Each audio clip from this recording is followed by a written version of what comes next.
नमस्कार दोस्तों, हम हैं सुप्रीम कोर्ट के बाहर और जम्मू कश्मीर से सेवा सिंह बाली जी आए हुए हैं जो स्पेशल पुलिस फोर्स के लिए लड़ाई लड़ रहे हैं। उससे पहले इन्होंने और भी बहुत सारी लड़ाई लड़ी और हम जानना चाहेंगे जो और भी लड़ाई लड़ी इन्होंने कितनी उनमें कामयाबी मिली। और जो स्पेशल पुलिस फोर्स की जो अब लड़ाई लड़ रहे जम्मू कश्मीर से दिल्ली के सुप्रीम कोर्ट तक पहुँच चुके हैं और यहाँ पे पिटीशन इन्होंने लगा दी है। एसपीओ 35,000 से ज़्यादा एसपीओ और उनके परिवार के हक की लड़ाई लड़ने के लिए दिल्ली के सुप्रीम कोर्ट तक आए हुए। तो हम सेवा सिंह बाली जी से बात करना चाहेंगे। सर, जिस तरह आपने पहले भी बहुत सारी लड़ाई लड़ी, कितनी कामयाबी उनमें आज तक आपको मिली?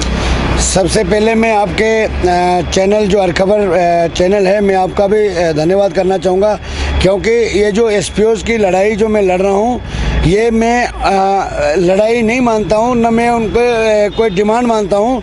मैं आपकी जानकारी में बताना चाहूँगा और आपके चैनल ने भी इस फरियाद की कवरेज करने के लिए आप आए, मैं आपका भी धन्यवाद करना चाहूँगा।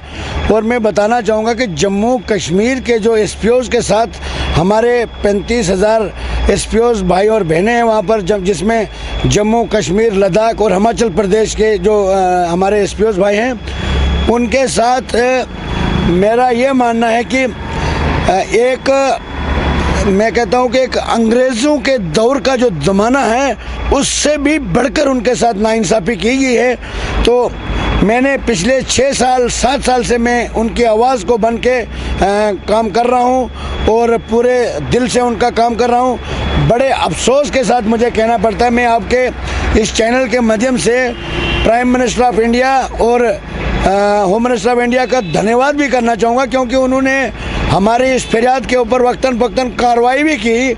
मगर जम्मू कश्मीर के जो हमारे गवर्नर इंतज़ामिया और हमारे स्पेशल खासकर डीजी साहब के लिए मैं कहना चाहूँगा कि जिस तरीके से पुलिस के चीफ के नाते उनको काम करना चाहिए था, तो उन्होंने काम नहीं किया है और उसके लिए हमने अदालत में उनके ऊपर सवालिया निशान खड़े किए हैं और सवालिया निशान लगाए हैं उनके ऊपर पिटीशन के, रिट पिटीशन के ज़रिए। और मुझे एक बड़ी खुशी है इस वक्त। मैं तमाम जम्मू कश्मीर, लद्दाख और हिमाचल प्रदेश के एसपीओज़ को ये पैगाम देना चाहूँगा कि मैं फ़ख्र से कह सकता हूँ, क्योंकि हिंदुस्तान की सबसे बड़ी अदालत पर मुझे इतना भरोसा है कि जिसके लिए मैं यहाँ पर आया और जिस तरीके से सुप्रीम कोर्ट ऑफ इंडिया ने हमारी फरियाद यानी रिट पिटीशन को एक्सेप्ट किया है। अभी मुझे बुलाया था, उसमें कुछ डॉक्यूमेंट्स उसमें कई दिनों तक उसमें प्रोसेस होता है, कोई कागज़ कमी पेशी होगी तो डिफेक्ट में रखते हैं, उसमें कागज़ मांगते हैं। अब मुझे बड़ी खुशी होती है और मैं बताना चाहूँगा आपके चैनल के माध्यम से, मैं थोड़ी जानकारी देना चाहूँगा। ये देख लीजिए, जम्मू कश्मीर के एसपीओज़ की शहादत। बहुत दुख होता है कि एक तरफ से ये अपने हिंदुस्तान के लिए, हम सब के लिए सुरक्षा, हमारी रक्षा करने के लिए अपनी जान की बाजी तक लगा रहे हैं। दूसरी तरफ वही पुलिस ऑफिसर, एक तरफ से वही पुलिस ऑफिसर उनको कंधा दे रहे हैं। ये देखो हमारे नौजवान शहीदों के फ़ोटो हैं ये। मैं कहता हूँ कि इन शहीदों की शहादत को कभी ज़ाया नहीं होने दूंगा। जब तक मेरे अंदर आखिरी सांस बाकी होगी तब तक मैं इनकी शहादत, जो इन्होंने शहादत दी है हमारे देश के लिए, हमारी रक्षा के लिए, हमारी सुरक्षा के लिए, तो मैं इनको, इनके परिवार को इंसाफ दिलाने के बगैर नहीं बैठूंगा। मुझे ये, जब मैं ये फोटो देखता हूँ मुझे रोना आता है कि जम्मू कश्मीर के तानाशाह हुक्मरानों ने, हमारे अफसरों ने इनके साथ जो रवैया इख्तियार किया है वो मैंने हिंदुस्तान के प्राइम मिनिस्टर साहब को तफसीलन बताया है। उसके बाद उनके भाई जो प्रहलाद मोदी साहब हैं उनको भी बताया और उनको मैंने दावत दी है, कश्मीर में आइए आप, मैं आपको इन लोगों से मिलाऊंगा जिन लोगों के साथ जम्मू कश्मीर की तानाशाह एडमिनिस्ट्रेशन और पूरी पुरानी हुकूमतों ने इनके साथ जो सौतीली मांझा से सलूक किया है। मैं फक्र से कहना चाहता हूँ, ये देखो मेरी बहनों ने भी शहादत दी है। मेरे भाइयों, ये लेडीज एसपीओ शहादत बाय मिलिटेंट्स इन कश्मीर 6,000 रुपए की नौकरी के पीछे कुर्बानियां दे गए ये लोग। हमारे डीजीपी साहब को शर्म नहीं आई 6,000 रुपया उनको रिकमेंड तो वो कर सकते थे ना इनके लिए।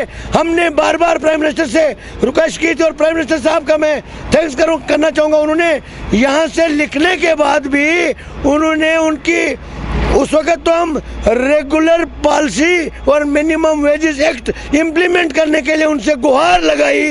पिछले 6 साल से प्राइम मिनिस्टर साहब ने 2 बार लिखा, गवर्नर साहब से हमने लिखवाया, एलजी साहब ने लिखा उनको, उनके एडवाइजरों ने लिखा और उन्होंने पिछली बार ये लेटर इशू किया है कि 18 महीने उनकी फाइल की पेंडिंग रही, वो भी एक्सेप्ट किया है। कल 21 तारीख को जो यूनिफॉर्म का पैसा डीजीपी साहब की रिस्पॉन्सिबिलिटी की वजह से, लापरवाही की वजह से, कमजोरी की वजह से इतने अरसे तक उन लोगों को नहीं मिला, वो भी 21 तारीख को रिलीज किया है। पूछता हूँ डीजी साहब से, डीजी साहब आने वाले वक्त में अब आपको सुप्रीम कोर्ट ऑफ इंडिया में आपकी कमजोरियों का जवाब देना होगा, ये मैं दावे से कह सकता हूँ। और मैं उन 35,000 गरीब परिवार की दुआओं के तरफ से ये पैगाम देना चाहता हूँ कि जम्मू कश्मीर में जुल्म करने वाले ऑफिसरों, जुल्म करने वाले तानाशाहों, लीडरों, मैं आपसे कहना चाहता हूँ कि जम्मू कश्मीर की आवाम अब ज़्यादा जुल्म बर्दाश्त करने के मूड में नहीं है, क्योंकि सेवा सिंह बाली ने ये ऐलान किया है सुप्रीम कोर्ट ऑफ इंडिया और दिल्ली से कि मैं जम्मू कश्मीर में आज के बाद किसी भी बेसहारा की आवाज़ बन के अपनी ज़िंदगी अपनी दाव पे लगाऊंगा। और जम्मू कश्मीर के लोग जो 70 साल से बुनियादी सहूलियत से महरूम है, उनको उनका हक दिलाने के लिए मेरी आखिरी सांस तक तैयार रहेगी। यही मैंने अपने जम्मू कश्मीर के लोगों को पैगाम दिया है। चलते चलते सेवा सिंह बाली जी, मैं एक पूछना चाहूँगा, जिस तरह सुप्रीम कोर्ट में जो आपने लगाया है, जो आपके एडवोकेट है वो कौन है? मेरे ये एक किश्तवाड़ का है, कई लड़के हमारे पूरे जम्मू कश्मीर में शहीद हुए हैं। और मैं आपको बताना चाहूँगा, हमारे सुप्रीम कोर्ट के जो इस केस को as a senior advocate deal कर रहे हैं, उनका नाम है प्रोफेसर भीम सिंह जी, गर्ग साहब हैं, माला जी हैं, 5 वकील कल तक थे, अब बढ़ गए हैं। मैं कहता हूँ, मैं मुबारकबाद देना चाहता हूँ उन वकील साहिबान को भी जिन, और मैं यहाँ पर दिल्ली में मैंने प्रधानमंत्री साहब के भाई साहब प्रहलाद मोदी साहब को भी ये गुहार लगाई और मैं उनको भी मुबारकबाद देना चाहता हूँ। जम्मू कश्मीर, लद्दाख और हिमाचल प्रदेश के 35,000 से भी ज़ायद एसपीओज और वीडीसी वालों की तरफ से कि जिस तरीके से उन्होंने मुझे बताया कि इस तरीके का जुल्म जम्मू कश्मीर में हुआ और आज तक हमें किसी ने ये फरियाद नहीं की हमारे सामने। और उन्होंने मुझे यहाँ तक कहा कि वो जम्मू में कश्मीर में आएंगे हमारे दावत पर और वहाँ पर आके लोगों से डायरेक्ट मिलेंगे, और वो भी अगले महीने में फरवरी में। मैं ऐलान करता हूँ दिल्ली से कि जम्मू कश्मीर के लोगों के ऊपर आज तक जो जुल्म हुआ है, जिन अफसरों ने लापरवाही की है, जिन लीडरों ने लापरवाही की है, उसका हिसाब लूंगा जब तक जिंदा हूँ। आज के बाद जम्मू कश्मीर की आवाम के ऊपर, लद्दाख के आवाम के ऊपर, पूरे देश के आवाम के ऊपर जुल्म नहीं होने दूंगा जब तक जिंदा हूँ। ये मैंने कसम खाई है, राजधानी से ऐलान करता हूँ कि आज के बाद किसी के ऊपर जुल्म नहीं होने दूंगा, न उसके हक को उसके हक से महरूम रहने दूंगा। मैं तमाम लोगों को ये दिल्ली से ऐलान करता हूँ 26 जनवरी से पहले 25 जनवरी को कि आज के बाद किसी का सर झुकने नहीं दूंगा। ये मेरा वादा है पूरे हिंदुस्तान के अवाम के साथ। शुक्रिया, धन्यवाद। जैसे कि अभी हमने सेवा सिंह बाली से बात की, उन्होंने पूरी डिटेल में बताया किस तरह वे लड़ाई लड़ रहे, जम्मू कश्मीर हो या हिमाचल हो, में कंटिन्यू जिस तरह लड़ाई लड़ते जा रहे और कामयाबी आगे मिलती जा रही। जैसे बताया कि जो पिटीशन डाली उसमें शुरू में 4 वकील थे, अब वकील भी बढ़ने लगे, यानी कि कहीं ना कहीं से रिस्पॉन्स मिलना शुरू हो गया। और जिस तरह जम्मू कश्मीर के लोगों के हमारे चैनल पे भी कमेंट मैसेज आते हैं, वे इस लड़ाई को लड़ने के लिए पूरी तरह तैयार है। और सेवा सिंह बाली ने बताई है कि मरते दम तक ये लड़ाई इनकी लड़ी जाएगी।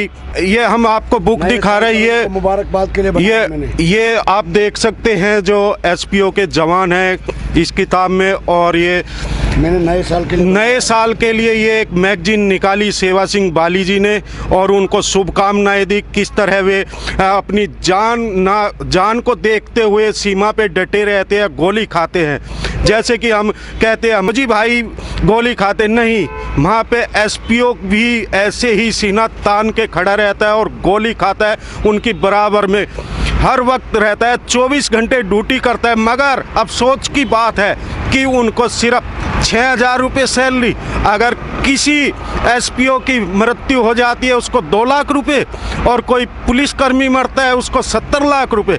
ये बड़ी शर्म वाली बात है। अब देखना होगा सुप्रीम कोर्ट या हमारी सरकार कितनी जल्दी इन लोगों के लिए कार्रवाई करती है। Like, share and comment. To subscribe this channel, please press the bell icon.